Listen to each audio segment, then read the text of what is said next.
YouTube, what is up? We are back again with another lower body day today. We're gonna hit deadlifts, we're gonna hit reverse lunges, we're gonna hit broad jumps and some sort of vertical jump today. Pretty simple day. Again, keep it simple, stupid. We got about 40-ish minutes, 50-ish minutes before softball starts again. Another league night championship last night. We had our Tuesday league night championship. 2 grand slams, 1 3-run bomb, 1 double in the championship game. Big time players make big time plays. It was a great game. It was awesome. We played these baseball studs that we had our whole like softball unit of a squad versus these baseball guys, and we beat them. I think it was 25-24 in the bottom of the 7th. It was a sweet game, amazing game. Swing is feeling dialed right now. We got our Wednesday night championships tonight, and today for topic-wise of this video, we're going to talk about Angus versus Atlas. We're gonna talk about our thoughts there a little bit. We're gonna talk about how to get out of depression and like depressive-like symptoms through responsibility, and whatever else we get to today. But those are the 2 main topics. Should be a quicker video, and I'm making it a quicker video because we're pressed on time. And if I have to edit a long video on my piece of crap computer right now, again, today it took about 40 minutes to edit yesterday's video, I'm gonna go insane. So I'm gonna make it a little bit shorter. Let's get after it. Let's rip something heavy. Let's go. So we're building up to a 6-rep max today. Only negative of having these Olympic lifting shoes is my CTE brain. I wear slides or sandals all day, every day. And then I'm responsible enough to bring 1 pair of shoes to the gym. And I totally forgot my athletic shoes for jumping. So we're jumping, we're deadlifting, we're doing everything in these Oli shoes today. We're gonna get after it. Let's get it. Oh my God. We got some kids playing some tug of war here and they're getting after it. Let's go, 6-rep max.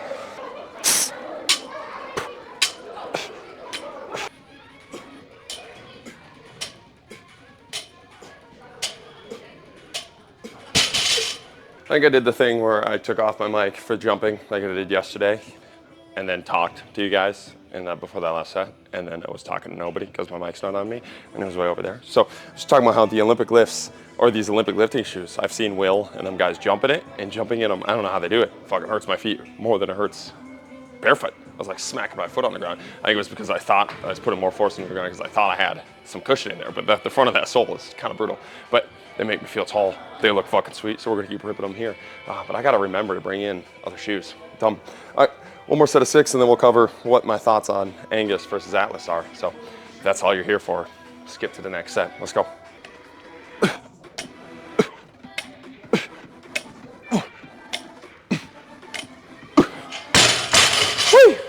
So when I bump back for those deadlift videos, just chopping out the top of my head. It's just poor camera skills right there. Gotta edit those. We got some seated broad jumps here. I made a post on this today, but the best piece of sports science you got when you're working with athletes is a cone for your jumps, right? It's the easiest thing that you can do. The athletes continually jump further and beat their PR and move the cone, they're ready to keep jumping. If they stop PRing and they're continually jumping less, they're probably fried. Time to stop jumping right there. Saved you $300 on a whoop right there. So buy a program with that money that you could have spent on a whoop, right? So it also just gives great intent, and it's about as simple as it can get. I think a lot of times we've oversmarted ourselves. Oversmarted. Wow, I'm an idiot. Outsmarted ourselves in our field and overcomplicated a lot of things when this piece of equipment right there helps you a lot. Let's hit 3 of them. Here we go. Ooh, damn it.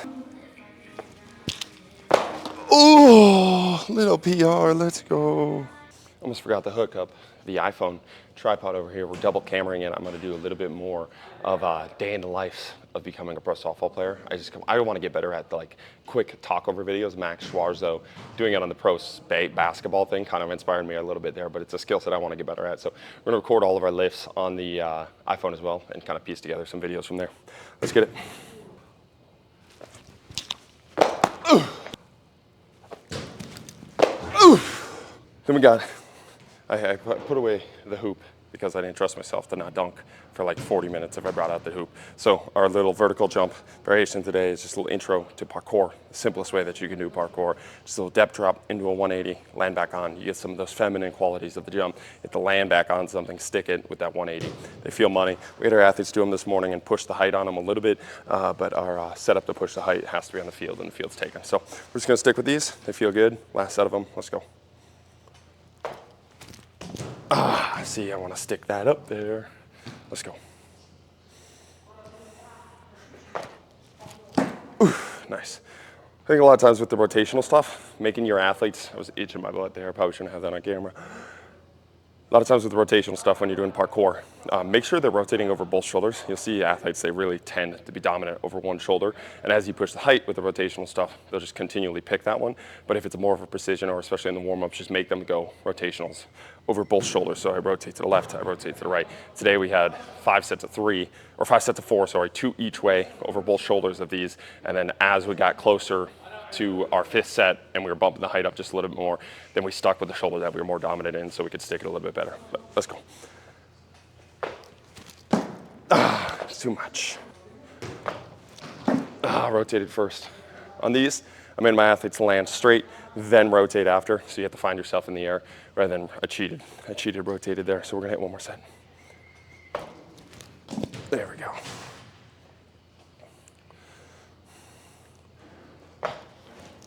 Ooh, there we go.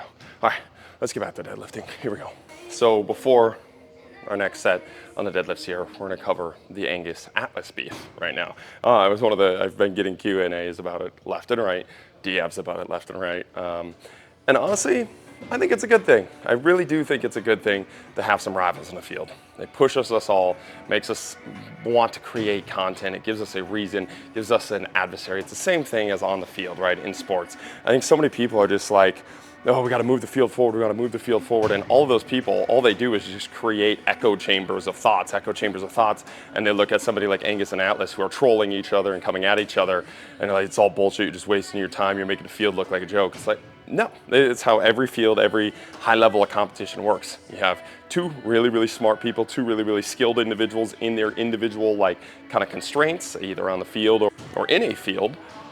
And they go to battle and you see who is right. You have people pick sides and people gain and grow from there. I'm not saying it's like an open, like, oh, we just learn, like Angus learns from Atlas and Atlas learns from Angus. It's like, no, Atlas learns how to defend his point better. Angus learns how to defend his points better. They learn how to make content around their points that they already believe in better, and they build content that way. So I really do believe rivals are a really good thing. I really do believe it's the way to move the field forward. And it's something where you're actually putting your balls on the line, and that is something that our field does a very piss poor job of. So many people just backdoor talk everybody. They talk shit in all the DMs. They have these group chats. Again, I've been sent so many screenshots of group chats of grown men talking shit about either our program, Will's program, Jake's program, Angus, or whatever it is. Like any of our buddies' programs, they're in these like little group chats and they're too scared to say something. And these are the same coaches that will come out and virtue signal and be like, oh, we just need to move the field forward together and we need to be professional. It's like, no, put your balls on the line, actually say what you think. Angus is actually saying what he thinks. Atlas is actually saying what he thinks. And I respect both of them for doing so, right? Regardless of who I agree with or disagree with. Like, again, I disagree with Atlas in his approach to the ATG kind of approach. And I think he swallowed the Ben Patrick pill just a little bit too much for those collabs. I'm against that. But I agree with a lot of Atlas's stuff, and a lot, especially his like life philosophies. I really do. And obviously I agree with a lot of Angus's training philosophies. I think there's a lot of good in both of them. I think they're very powerful individuals, personality, strength-wise, everything that they got going. And you build these personalities, you build these traits, you build being somebody worth following by going to battle against other people, right? And again, I think it's very much like the field of sport where if those two were to meet in person, I guarantee they could have a beer together. I guarantee they could have a great competition in their deadlifts surf competition that they're talking about doing, and then they could go have a beer together because they're both respectable human beings, right? They've both done something. Whether they like each other or not, they can respect the fact that both have done something in the field, right? So I think that competition is a good thing. I think people need to do more of it, and I think people need to realize putting your balls on the line like that is absolutely fucking draining. It's why I have switched to more of the meme style of things. It's why I've kind of, and I haven't totally backed off of it, but I've tried to go a little bit more humor.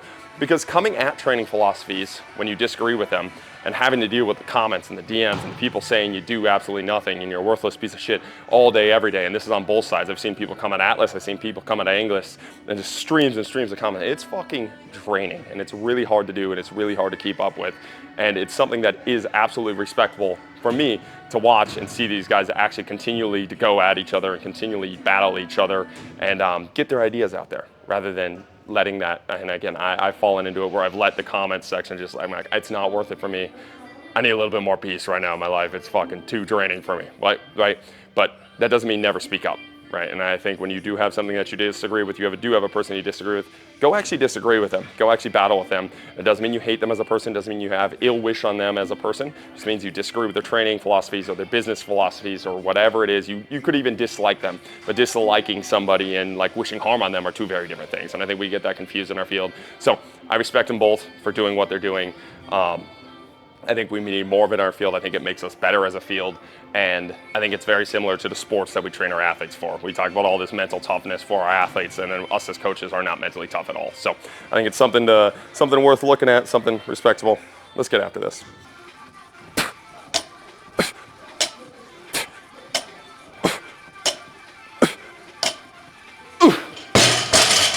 Let's go. Continuing on that rant, one of the things that I absolutely love, again, about Angus and Atlas in this beef is that they actually call out the person that they're trying to call out by name, right? I know it's like a Harry Potter fucking nerd thing, but the way you create a Voldemort is by being too scared to echo that person's name, right? And the way that you take away that power is by actually calling out that person. The amount of people that have called out Boyle by indirectly calling out Boyle is fucking insane because they're too scared to actually call out Boyle. Somebody like Matt Watson pisses me off a little bit sometimes too. And again, I know Tim Riley's really good friends with him. I'm sure I get along with him great if I met him in person. But one of the things he does is like, I've made a post on like parkour and jump landing, and the very next day he'll take the stuff exactly word for word of what I'm doing and try to make a post, and I'll get sent it 100 times instead of him just saying my name or tweeting it, right? So like, if you're gonna call out an idea, don't create a Voldemort. Call out the person, call them out, say their name. Say, hey, I disagree with this. Again, you don't have to be a dickhead. You don't have to be out there. You can call it just training philosophies. But if you're actually going against somebody, actually say that person's name. And I'll respect that much more than the other side of things where people are just too scared to actually say it. Like they have these ideas, they have these thoughts, they'll say the name to their buddy. When it comes out to actually calling out that idea, they'll get to a point in which they're just, I'm gonna call out people that don't back squat. Instead of saying, Boyle's dumbass has fear-mongered an entire generation of athletes, right? So, it's just something, again, that I respect about both of them. When Atlas was talking about the ATG stuff, he tagged me in every post. He called me out on every post, right? Like, he said my name, and I respect that way more because he said my name, right? And I think we need more of that in our field. So, let's get after this. Here we go.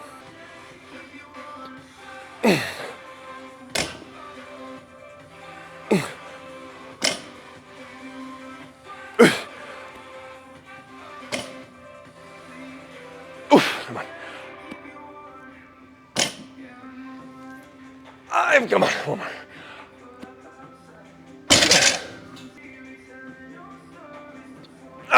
There we go. Woo. All right, let's get to some reverse lunges. Go from there. Here we go. Now we're gonna rip 6 rep max reverse lunges here. Deadlifts felt really good today, and especially in these Olympic shoes. Felt like I had something to drive off of. I don't know if it's really necessarily good for Olympic shoes to deadlift in, but I felt really good in them, wearing them today. I felt like I was really able to drive into that heel and feel that heel just because it was elevated, and not something I felt before. One of the things there is, with my deadlift specifically, my goal is to try and leave something in the tank with the deadlifts. And this is something when I'm really finding a plateau or like a sticking point in a lift, especially when it's a psychological sticking point. One of the things I'll do for a while is leave, again, stick at a true 8 out of 10 or 7 out of 10 RPE for that lift, so I can leave the session thinking, oh my God, I could have did more. I can let that ego ride, like I could have did more, I could have did more, I could have did more. Next week I want to come back and go do it again. I really don't have that issue with squats where I feel it, I'm pretty good, I'm able to drive it. But deadlifts, it's just like if I miss it, then it's nothing impressive when I miss my deadlifts because I don't deadlift a lot. It's just so depressing for me. I'm like, fuck, and then I don't want to do deadlifts for a while. So that's going to be kind of my psychological approach to deadlifts. Leave something in the tank, stay hungry with them, continually to get after them so I can actually get better at them rather than just continually to fucking ego lift them into death and oblivion like I've been doing. And maybe we can actually pull 600 pounds instead of staying at that fucking 550 barrier like a little softy. So 6 rep max, reverse lunges, let's get them.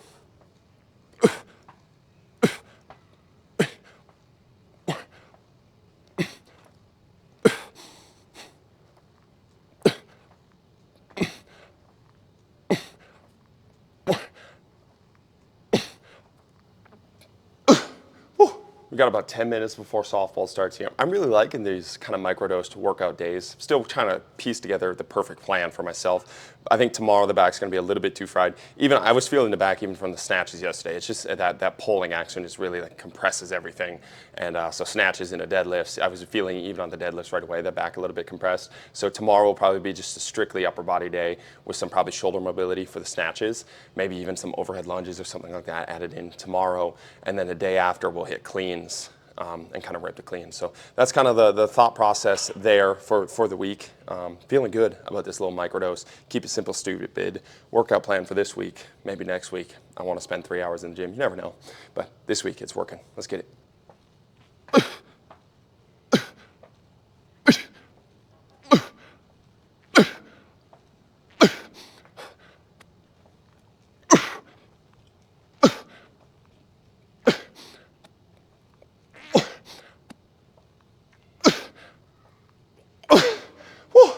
Let's go, one more set, then we have ski.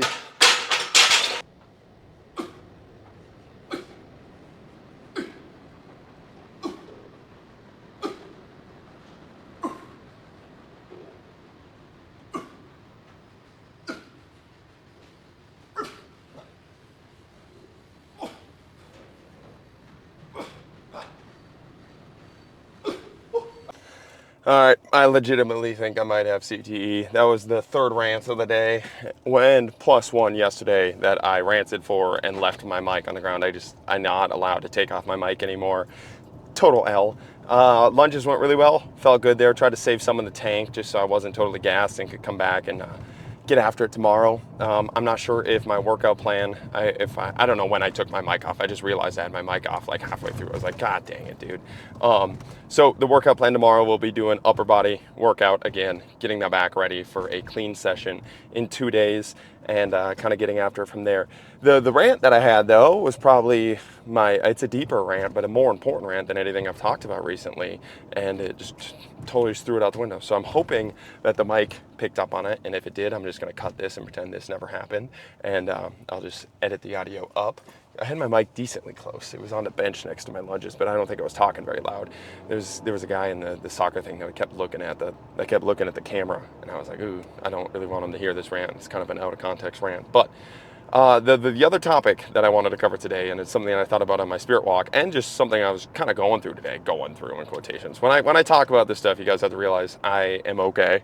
I have enough tools in my toolbox to be able to handle myself. I just like talking about these things because I think it helps other people, especially when I hear other successful people kind of talk about these things. But it's depression and responsibility and the combination there, right? So I am no therapist. I'm no psychologist. I have no degrees there. So don't take a meathead's information off the internet. If you are struggling and you need professional help, go get professional help.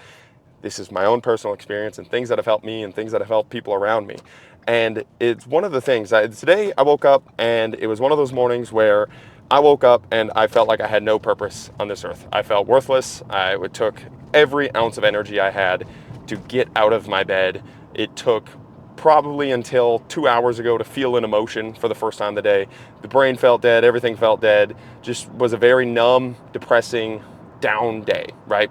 Those days happen. It's a thing. I have enough tools. I understand my toolbox to be able to deal with these things and help myself through them, but they still happen. And one of the things that when I didn't have all the tools that I have and didn't have the knowledge that has helped me to get to the point and get out of those states and handle those states a lot better, when I was in those states, let's say in college, I was told you always needed to journal about these things. You needed to meditate about these things. You needed to just be kind to yourself about these things. And none of those things individualistically are wrong. They're great tools. You can use them however you see fit. But none of them really helped me get out of bed. No, most of them, honestly, made me play more complex games. We talked about complex versus simple games yesterday. They made me play more complex games in my head. They made me spend more time in my head, more time by myself, more time alone, more time thinking about what is wrong, more time in the darkness, more time with that alone feeling, with that empty feeling.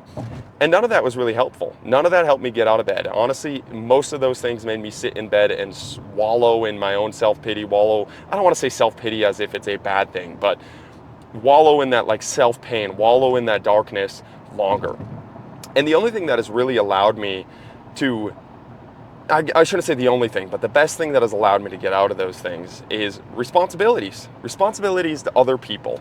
Stop thinking about myself when I'm in those states and go help another person, right? It is the number one thing, and sounds so counterintuitive. And when you're in those states, and I'm sure there are people watching, it's like, well, yeah, when I'm depressed, I'm not thinking about helping other people. Yeah, me either. It's not a want. I don't want to go help other people. It's I have to, because I have responsibilities, right? And this is the thing that it's this weird cycle. It's like when people get depressed, we are told to give up a responsibility. We are told to go more individual, take care of ourselves more, right? But the way, especially for young men, the way to take care of ourselves is to feel like we have a purpose on this earth, to feel like we have responsibilities, a duty on this earth, and things to do. And for me, it's being responsible to other people. Social media is a great example of that. So many times I get nihilistic with social media. I get depressed about social media. I just feel like it's so pointless and empty and just nothing there. And then I get a DM from a coach saying, hey dude, that YouTube video really helped me. They'll DM me, hey, that post like totally changed my mind on what I was doing in my program, how I was helping my athletes. And I start to really see that I have a responsibility to other people looking at me to post. I have responsibility for other people looking at me to be able to lead on these social media things and come out with thoughts, and it does have an impact. And now I'm in a state where I am responsible for those people that are looking at me for ideas, for thought processes, for ways to run your business, for ways to train your athletes, right? And all of these responsibilities force me to get out of bed in the morning, especially in the mornings where I do not want to get out of bed.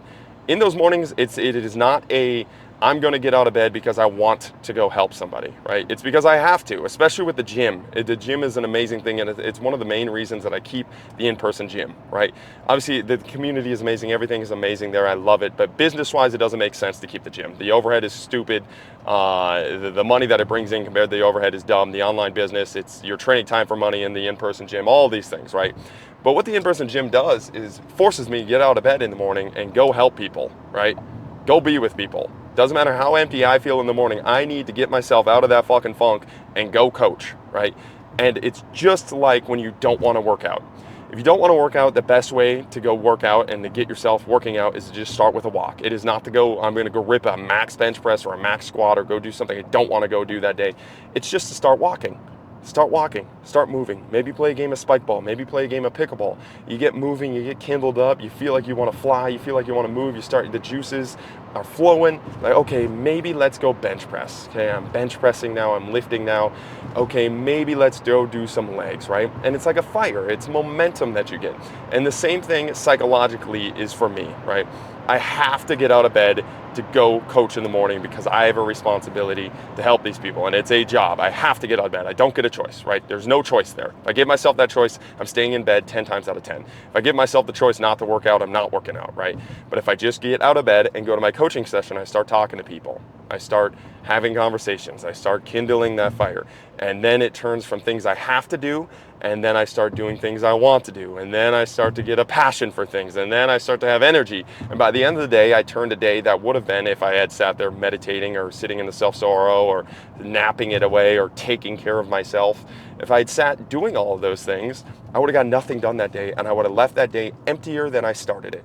But if I get out of bed and I go coach, then I go make a post, then I turn what started off as a minus 10 out of 10 day into a 7 out of 10 day. Again, I'm not saying it's all going to be sunshine and rainbows when you have responsibility. Some of these days I only get up to a 4 or I get up to a 5, but that gives me momentum for the next morning. So I can start at a 4 or 5 the next morning rather than starting back over in that depressive state, starting back over in that minus 10 out of 10. And again, I'm saying this from experience because I have gone weeks and months sitting at minus 10 out of 10, sitting in this self-fulfilling prophecy of depression, sitting in the self-fulfilling prophecy of I don't belong, and then I don't do anything, and then I really feel like I don't belong, I really feel like I'm not doing anything, and I'm actually not doing anything, and I'm convincing myself and creating this own reality that I'm not worth anything, and I'm not doing anything that's worth value, so I'm really not worth anything, right? So I just think the more responsibilities you can give yourself, even if it is something as stupid as a job you don't like,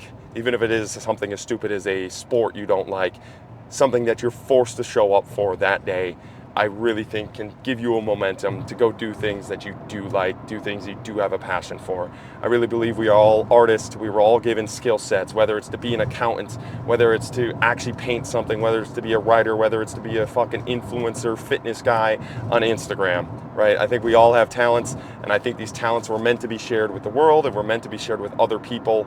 And the more that we share these talents, the more that we're with other people, the more that we're helping them, not as a virtuistic thing, not as a I'm a good person because I'm doing them, but because it's our duty as a human being to go do those things. The more we fulfill our duty as human beings, the more we get our art out there and the things that we were given to give to other people, the more we do that, the more we feel like we belong. And the more we feel like we belong, the less depressed we feel, the less depressed I feel, I should say.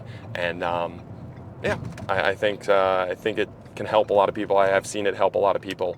And I think the more we just start off with giving, especially young men, tasks and heroes' journeys to go on, the better. So I appreciate you guys watching. This camera has died twice, and I forgot my mic 4 times a day. So hopefully I can piece this together to make sense out of something. But today was a good lift. I'm right at the field. I'm going to go win a softball championship. Let's get after it. Keep chopping wood.